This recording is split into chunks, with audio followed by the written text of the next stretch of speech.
لیکن وہ چیز باقی نہیں رہی اور دھیرے دھیرے یہ کمزوری کی طرف یہ حکومت چلی گئی، یہاں تک کہ جب یہ پہلی عالمی جنگ میں انہوں نے شرکت کی جو 1914 سے 1918 تک قائم رہی، تو اس کے بعد ان کی بچی کھچی جو طاقت تھی وہ بھی ختم ہو گئی، اور سن 1922 کے اندر باقاعدہ ترکیہ کے اندر انتخاب ہوا جس میں مصطفیٰ کمال اتاتürk جو خلافت کے خلاف کام کر رہا تھا اور جمہوریت کے لیے محنتیں اور کوششیں کر رہا تھا، اس کی پارٹی سب سے زیادہ پارلیمنٹ کی سیٹیں لے کر کے آئی، اور سن 1922 میں سمجھ لیجئے خلافت عثمانیہ ختم ہو گئی تھی، اگرچہ سن 1924 کے اندر باقاعدہ اس کا اعلان کیا گیا کہ اب خلافت عثمانیہ ختم ہو گئی ہے۔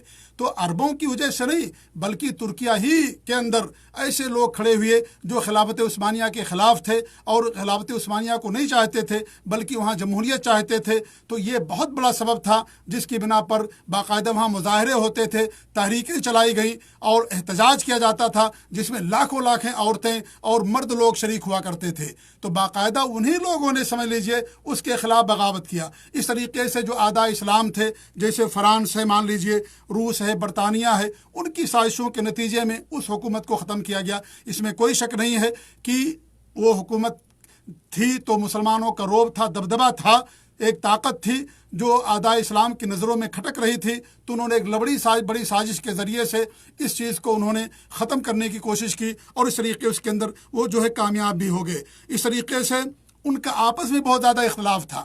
آپ ان کی تاریخ پڑھیے، الحمدللہ میں نے ان کے تعلق سے کئی کتابیں پڑھی ہیں، تو انہوں کے اندر آپس میں خود اختلاف تھا۔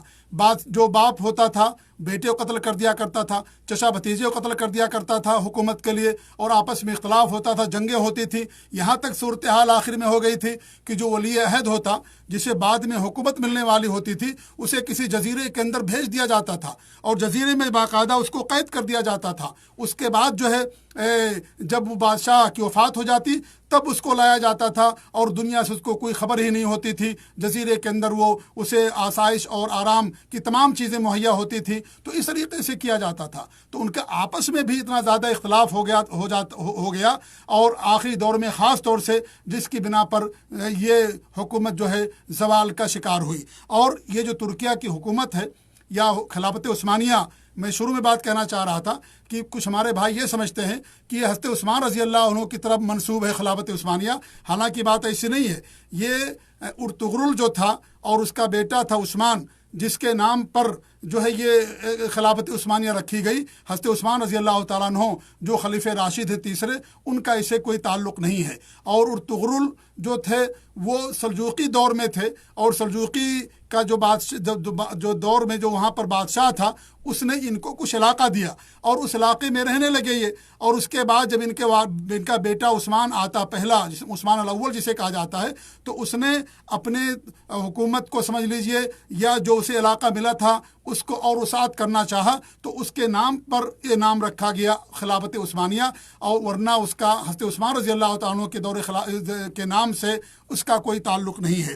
تو ترکیہ کی جو حکومت تھی یہ بھی اس وقت سلجوکیوں کا دور تھا اور ان کو بھی تقریباً 100 سال ان کی حکومت تھی، اور اس طریقے سے بہت ان کی بھی کافی ترقی ہوئی تھی اور بڑے بھی ان کے کارنامے تھے ادھر ایران میں، ہندوستان میں، افغانستان میں، اور اس طریقے سے یہ روسیہ کے جو کچھ علاقے تھے ابھی جو آزاد ہوئے وہاں پر ان کی باقاعدہ حکومت تھی۔ تو اس طریقے سے انہوں نے بھی تو دوسروں کی حکومت کے خلاف کر کے اپنی حکومت کو جو ہے آگے بڑھایا اور اس طریقے سے کچھ غیر مسلم ملکوں کو فتح کیا۔ تو ایسا نہیں ہے کہ انہوں نے کسی اور کے خلاف بغاوت نہیں کیا یا کسی اور کے خلاف انہوں نے جو ہے جھنڈا کھڑا نہیں کیا۔ تو اس طریقے سے بہت سارے اس کے اسباب تھے جس کی بنا پر یہ معاملہ ہوا، اور یہ کہنا کہ عربوں کی بغاوت سے چیز ہوئی یہ سراسر یا تو جہالت کی بات ہے یا تو تاریخ کو مسخ کرنے والی بات ہے، اور جان بوجھ کر کے عربوں کے خلاف جو ایک مشن چلایا جا رہا ہے فارسیوں کی طرف سے اور یہودیوں کی طرف سے، ان کے شکار ہو کر کے انہوں نے ایسی بات کہی ہے، ورنہ عرب کی بغاوت سے ترکیہ کا جو ہے زوال نہیں ہوا، بلکہ خود وہ اپنے زوال میں ان کی ترکیہ کے جو لوگ تھے ان کا جو ہے بہت زیادہ ہاتھ تھا۔ یہ تو پہلی بات تھی۔ اور دوسری بات جو انہوں نے بیان کی ہے کہ ان کے ہاں شرک نہیں تھا، ایک خامی تھی کہ وہ قبروں کو پختہ کرتے تھے، قبروں کو اونچی بناتے تھے۔ تو میرا کہنا یہ ہے کہ یہ بھی بات صحیح نہیں ہے۔ ان کے ہاں شرک بھی تھا، بلکہ ان کے جو بھی بادشاہ ہوا کرتے تھے، جہاں لوگ بادشاہوں پر بیعت کرتے تھے، بادشاہ جو ہوتے تھے وہ خود صوفیوں اور پیروں کے اوپر بیعت شدہ ہوا کرتے تھے۔ ہر بادشاہ کا اپنا اپنا ایک پیر ہوا کرتا تھا، اور ایک جو ہے جس پر وہ بیعت کیا کرتے تھے۔ اور اس طریقے سے قبروں کو پختہ کرنا، اونچی کرنا، قبروں پر سجادہ نشی بن کر کے رہنا، اور وہاں پر چڑھاوے چڑھانے، ساری چیزیں عام تھیں۔ درختوں کو پوجا کی جاتی تھی، اور قبروں پر جا کر کے سجدے کیے جاتے تھے، یہ ساری چیزیں عام تھیں۔ اور دنیا کے اندر شرک اور قبر پرستی، مزار پرستی جو عام ہوئی ہے، جہاں روافض نے، جب روافض کی حکومت تھی مصر کے اندر، انہوں نے جہاں عام کیا، اسی طریقے سے ان کا بھی ایک دور رہا ہے بدعات اور خرافات اور شرک کو دنیا میں عام کرنے کا۔ اور یہ کہنا کہ ان کے ہاں صرف ایک خامی تھی، صرف قبروں کو پختہ کرتے تھے، شرک نہیں تھا، یہ بالکل حقیقت کے خلاف بات ہے۔ یہ آپ تاریخ پڑھیں گے اس وقت کی تو معلوم ہوگا کہ کس طریقے سے ان کے ہاں شرک ہوا کرتا تھا۔ قبروں پر سجدے ہوتے تھے، باقاعدہ قبروں پر جا کر کے چڑھاوے چڑھائے جاتے تھے، اور اس طریقے سے اونچی قبریں کی جاتی تھی، پختہ قبریں کی جاتی تھیں۔ پختہ قبریں کرنا گرچہ شرک نہیں ہے، لیکن شرک کا ذریعہ ہے، اور وہاں جا کر کے لوگ مجاور بن کر کے بیٹھتے تھے، تو ان کا یہ کہنا، یہ بھی ان کی بات صحیح نہیں ہے۔ تیسری بات انہوں نے جو بیان کی ہے، ارطغرل نام سے جو ڈرامہ بھی بنایا گیا ہے، ان کا کہنا ہے کہ جو ترک کا اس وقت صدر ہے سید طیب اردوغان، وہ اس کے ذریعے سے انقلاب لانا چاہتا ہے۔ میرے بھائی، ڈرامہ کسے کہا جاتا ہے؟ ڈرامہ کا مطلب یہ جھوٹ، افسانہ، حقیقت کے خلاف، اسی کو ڈرامہ کہا جاتا ہے۔ کیا ڈرامے کے ذریعے سے انقلاب لایا جائے گا؟ کیا امت کے اندر ڈرامے سے، جھوٹ سے انقلاب آئے گا؟ اور وہ ایسا ڈرامہ جس میں جو ہے فحاشی اور اس طریقے سے بے پردگی اور شرک کی دعوت اور تصوف کی طرف لوگوں کو بلایا جا رہا ہے، جھوٹ اور ڈرامہ، کیا اس کے ذریعے سے امت کے اندر انقلاب آ سکتا ہے؟ اگر یہی چیز کرنی ہے تو نعوذ باللہ لوگ اللہ کے رسول کی سیرت پر ڈرامہ بنا لیں، صحابہ کرام کی سیرتوں پر ڈرامہ بنا لیں، ائمہ اربعہ اور اس طریقے سے خلفائے راشدین اور جو ہمارے بڑے بڑے علماء گزرے ہیں، پوری تاریخ انسان ڈرامہ بنا لے۔ ڈرامہ کا مطلب ہی جھوٹ ہوتا ہے، تو کیا جھوٹ کے ذریعے سے دنیا کے اندر انقلاب آ سکتا ہے؟ اور اس میں بھی حق باتیں نہیں بیان کی گئی ہیں، حقیقت کی عکاسی نہیں کی گئی ہے، اس کے اندر جھوٹ اور مکاری اور فریب، یہ ساری چیزیں، اور عاشقی اور بے پردگی، یہ ساری چیزیں ڈرامے کے اندر پائی جاتی ہیں۔ اس لیے علماء نے باقاعدہ فتویٰ دیا ہے کہ یہ ڈرامہ دیکھنا جو ہے بالکل صحیح نہیں ہے۔ انہوں نے کہا کہ ارطغرل ڈرامے سے خلافت عثمانیہ کا صحیح تصور دکھانا ہے۔ آپ ذرا دیکھیں، تاریخ موجود ہے، انسان تاریخ پڑھ کر کے دیکھ سکتا ہے، ڈرامہ کے ذریعے سے، فلموں کے ذریعے سے اور غلط باتوں کے ذریعے سے کیا صحیح تصور پیش کیا جائے گا؟ اگر یہی بات صحیح ہے تو پھر پوری اسلام کی اور خلافت کی اور پوری تاریخ کے لیے ڈرامہ انسان بنا لے اور صحیح تصور لوگوں کے سامنے پیش کرے۔ ڈرامے سے کبھی صحیح تصور نہیں آ سکتا۔ ڈرامہ تو خود ایک جھوٹ ہے، ڈرامہ کہتے ہیں جھوٹ چیز کو، تو ڈرامے سے کس طریقے تصور ہو سکتا ہے، یا ڈرامے سے کس طریقے سے انقلاب آ سکتا ہے؟ تو یہ ان کی بات جو ہے یہ بالکل صحیح نہیں ہے۔ انہوں نے ایک بات یہ بھی بیان کی کہ توحید تو آ گئی، لیکن جو ہے اور بہت ساری برائیاں آ گئیں۔ تو کیا میرے بھائیو، توحید معمولی چیز ہے؟ توحید تو بہت اہم چیز ہے۔ اگر ایک انسان اسلامی حکومت کے اندر رہتا ہے اور شرک پر اس کا خاتمہ ہو جائے، ہمیشہ ہمیشہ کے لیے جہنم کے اندر جائے گا۔ لیکن اگر توحید پر قائم ہے، وہ اگرچہ اسلامی حکومت کے اندر نہیں ہے، تو وہ جنت کے اندر جائے گا۔ تو توحید معمولی چیز نہیں ہے۔ توحید کے لیے اللہ رب العالمین نے دنیا قائم کی، نبیوں کو بھیجا، رسولوں کو بھیجا، کتابیں اتاری، اور ہر نبی نے توحید کی دعوت دی۔ یہ تو یہ لب لباب ہے، یہ تو اصل ہے۔ اور یہ کہنا کہ توحید تو آ گئی، باقی چیزیں ختم ہو گئیں اور باقی اور برائیاں آ گئیں، توحید سب سے بڑی نیکی ہے، توحید سب سے بڑا خیر ہے، توحید سے بڑی کوئی نیکی نہیں ہے۔ اس لیے توحید اگر انسان کے پاس آ جائے، سب سے بڑی دولت اس کے پاس آ گئی ہے۔ لہذا اس طریقے سے توحید کا یعنی نہ انجانے میں اس طریقے سے توحید کا استخفاف کر لینا، یہ بھی قطعاً کسی کے لیے درست نہیں ہے۔ توحید بہت اہم چیز ہے، اور توحید یہ معیار ہے، اور توحید یہ بنیادی مقصد ہے دنیا میں ہمارے آنے کا اور دنیا کو بنانے کا اللہ رب العالمین کا۔ اس لیے توحید کو ہمیشہ انسان کو اپنی نظروں کے سامنے رکھنا چاہیے۔ تو یہ بھی بات جو ہے انہوں نے اس کے اندر بیان کی ہے۔ ایسے انہوں نے اردوغان کی تعریف کی ہے۔ میرے بھائی، اردوغان کیسا انسان ہے؟ اردوغان ایک جذباتی اور جس طریقے سے ڈرامہ شروع کیا، ڈرامہ باز انسان، صرف زبان سے باتیں کر لینے سے انقلاب نہیں آتا ہے، میدان میں انسان کو رک کاب کرنا پڑتا ہے۔ وہی ترکیہ ہے، جس ترکیہ کے اسرائیل سے تعلقات ہیں، کیا اس نے وہاں سے تعلقات کو ختم کیا؟ صدر ہے، کر سکتا ہے، لیکن کیا اس کی جرات ہے کرنے کی؟